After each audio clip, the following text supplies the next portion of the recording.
first off, we're going to start with iOS 1, which actually wasn't called iOS, it was actually called iPhone OS. So this here is an iPhone 3G running iOS 1.1.4. As you can see right here, it's running iOS 1.1.4. This is the standard 8GB model.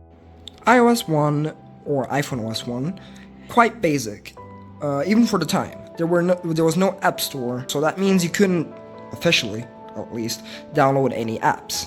What you do have is the introduction of multi-touch gestures, which was pretty innovative for the time. There was actually a point in the keynote where Steve Jobs did a scroll like this, and everybody at the audience gasped. It was actually quite innovative for the time. Some things that we're missing that we consider basic today are copy and paste, home screen wallpapers, and the App Store. Other than that, I mean, it's still pretty recognizable. It's still a grid layout of apps, and a dock, which is pretty much what we have today. Well, not quite, but it's the base of what we have today. Next up, we have iOS 2, still called iPhone OS, and here it is on another iPhone 3G. Let's unlock it right here. As you can see, this one is on 2.2.1, which is the latest version of iOS 2, or iPhone OS 2. Coming up on iOS 2, we have the introduction of the App Store, which was massive because now finally users could download third-party apps and games. There's also some smaller changes, like the calculator looks a bit different. Instead of circular buttons, we actually have square ones. And there, of course, security patches, additions, minor things. The main flagship feature was the introduction of the App Store. And now we go to iOS 3. More specifically, iPhone OS 3.1.3, running on this iPhone 3G. Not a 3GS, a 3G.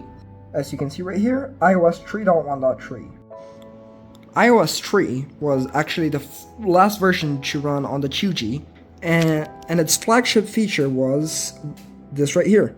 You can select stuff, copy, and paste for the first time.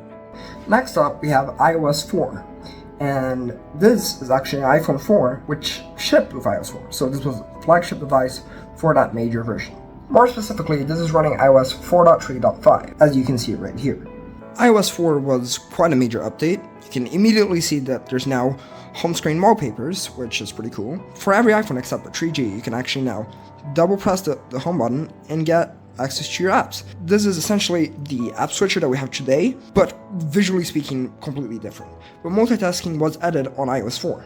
Then, in 2011 comes in iOS 5. So right here, I have iOS 5 on an iPhone 4. To be specific, iOS 5.1.1. iOS 5 wasn't that major of an update, but it did add this camera, the camera access right on the home screen.